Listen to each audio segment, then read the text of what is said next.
Hello കൂട്ടുകാരെ, എല്ലാവർക്കും രേഷ്മാസ് ഡയറിയിലേക്ക് സ്വാഗതം. ഇന്ന് കുറച്ച് വൈകിയാണ് വ്ലോഗ് സ്റ്റാർട്ട് ചെയ്യുന്നത്. സമയം ഉച്ചയാവാറായി. അതുകൊണ്ട് തന്നെ അടുക്കളയിൽ ഇന്നത്തെ ഉച്ചഭക്ഷണം ഉണ്ടാക്കുന്ന തിരക്കിലാണ് ഞാൻ. അടുക്കളപ്പണിക്കിടയ്ക്ക് നല്ല ചൂട് ക്ഷീണമൊക്കെ ഉണ്ടായതുകൊണ്ട് ഇടയ്ക്ക് ഇതുപോലെ നന്നായി വെള്ളം കുടിക്കാൻ ഞാൻ ശ്രദ്ധിക്കാറുണ്ട്. ആരോഗ്യം നോക്കണമല്ലോ അല്ലേ? ഉച്ചയ്ക്കത്തെ പണികളെല്ലാം ഒതുക്കി ഭക്ഷണവും കഴിഞ്ഞ് ബാക്കി വിശേഷങ്ങളിലേക്ക് കിടക്കാം. അപ്പോൾ നമുക്കിന്ന് ഉച്ചയ്ക്കത്തേക്ക് കൊഞ്ച് തീയലും ചക്ക വേവിച്ചതുമാണ് കേട്ടോ. അപ്പോൾ കൊഞ്ച് തീയൽ ഞാൻ പച്ച അരച്ച് കൊഞ്ച് തീയലാണ് വെക്കുന്നത് കേട്ടോ. അപ്പോൾ നമ്മൾ നന്നായിട്ട് പൊളിച്ച് വൃത്തിയാക്കി വെച്ചിരുന്ന കൊഞ്ചും പിന്നെ നമ്മുടെ സവാളയും കിഴങ്ങും മുരിങ്ങയ്ക്കായും എല്ലാം കൂടി ഞാൻ വാട്ടിയായിരുന്നു. അതിനകത്തിലേക്ക് നമ്മുടെ കൊഞ്ചും കൂടി ഇട്ട് കൊടുത്ത് അതൊന്ന് ചെറുതായിട്ട് ചെറിയ തീയിലൊന്ന് അവിടെ നിന്ന് വേവട്ടെ. അപ്പോഴത്തേനും നമുക്ക് അരപ്പ് തയ്യാറാക്കാം. തേങ്ങ പൊട്ടിച്ചാണ് തേങ്ങാവെള്ളം എങ്ങനെയാണ് വേസ്റ്റ് ആക്കുന്നത്, നമ്മളതൊന്നും കളയാറില്ല.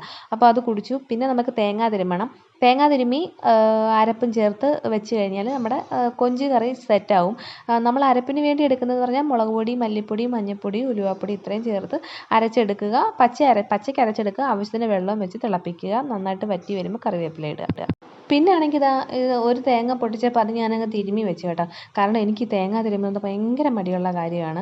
അതുതന്നെയല്ല, നമ്മളിങ്ങനെ ഫ്രിഡ്ജിനകത്ത് നിന്നൊക്കെ വെളുപ്പിനെയൊക്കെ എടുത്ത് വെച്ച് തിരുമ്മാനും ഭയങ്കര പാടല്ലേ. അപ്പോൾ ഇങ്ങനെ തിരുമ്മി ഇങ്ങനെ ഒരു പാത്രത്തിനകത്ത് സ്റ്റോർ ചെയ്ത് വെക്കാന്നുണ്ടെങ്കിൽ നമുക്ക് ആവശ്യാനുസരണം എടുക്കുകയും ചെയ്യാമല്ലോ. അപ്പം എങ്ങനെയുണ്ട് എൻ്റെ ഐഡിയ? അപ്പോൾ ഇതുകൊണ്ട് ഫ്രിഡ്ജിൽ കൊണ്ട് വെക്കട്ടെ. അപ്പോൾ കൊണ്ട് വെച്ചിട്ട് നമുക്ക് ചക്കയുണ്ടെന്ന് വേവിക്കാൻ. ചക്ക അരിഞ്ഞ് വൃത്തിയാക്കി വെച്ചേക്കാണ്. അത് എടുത്തുകൊണ്ട് വന്ന് അടുപ്പയിലാക്കണം. വെളുത്തുള്ളി, ജീരകം, തേങ്ങ, മഞ്ഞൾപ്പൊടി ഇതെല്ലാം ചേർത്ത് നമുക്ക് അടുപ്പയിലാക്കിയിട്ട് കുറച്ച് കറിവേപ്പില ഉപ്പും കൂടി ഇട്ട് അവിടെ അടച്ച് വെച്ച് കഴിഞ്ഞാൽ ചക്ക ആയിക്കോളും. പിന്നെ നമുക്ക് പുരട്ടിയാൽ മതി. അങ്ങനെ വീട്ടുപണികളെല്ലാം കഴിഞ്ഞ് ഞാൻ പിന്നെ മുറ്റത്തോട്ട് ഇറങ്ങി കേട്ടോ. കുറേ നാളായി ഞാൻ വിചാരിക്കുന്നതാണ് മുറ്റത്തിങ്ങനെ ചെടിയൊക്കെ നട്ട് ചെറിയൊരു ഗാർഡൻ പോലെ സെറ്റ് ചെയ്യണമെന്ന് കേട്ടോ.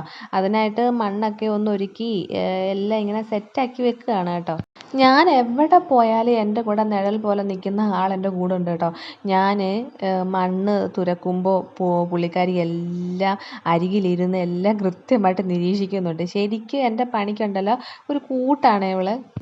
ഞാൻ എന്തൊക്കെയാണ് ചെയ്യുന്നത് നോക്കി ഇരുന്ന് പുള്ളിക്കാരത്തി ഉറങ്ങിപ്പോയി കേട്ടോ.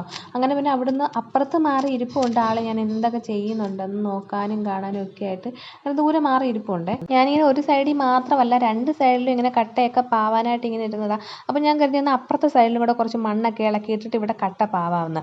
അങ്ങനെ മണ്ണ് ഇളക്കിക്കൊണ്ടിരുന്ന സമയത്താണടോ ഒന്നും പറയണ്ട, വില്ലനായിട്ട് മഴ പ്രത്യക്ഷപ്പെട്ടത്. അങ്ങനെ പിന്നെ എനിക്ക് പണി പകുതിക്ക് വെച്ച് നിർത്തേണ്ടി വന്നു. വീണ്ടും മഴ മാറിയിട്ട് ചെയ്യാമെന്നും പറഞ്ഞിരുന്നു. പക്ഷേ എവിടുന്ന് മഴ മാറിയില്ല.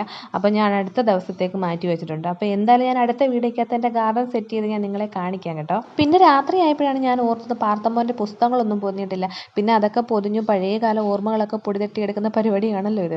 അപ്പോൾ ഇന്നത്തെ എൻ്റെ കൊച്ചു വിശേഷങ്ങൾ ഇതൊക്കെയായിരുന്നു. ഈ ചെറിയ വ്ലോഗ് നിങ്ങൾക്ക് ഇഷ്ടപ്പെട്ട് കാണുമെന്ന് ഞാൻ വിശ്വസിക്കുന്നു. ഇഷ്ടപ്പെട്ടിട്ടുണ്ടെങ്കിൽ ലൈക്ക് ചെയ്യാനും അഭിപ്രായങ്ങൾ താഴെ കമൻറ്റ് ചെയ്യാനും മറക്കല്ലേ. അപ്പോൾ നമുക്ക് വീണ്ടും കാണാം.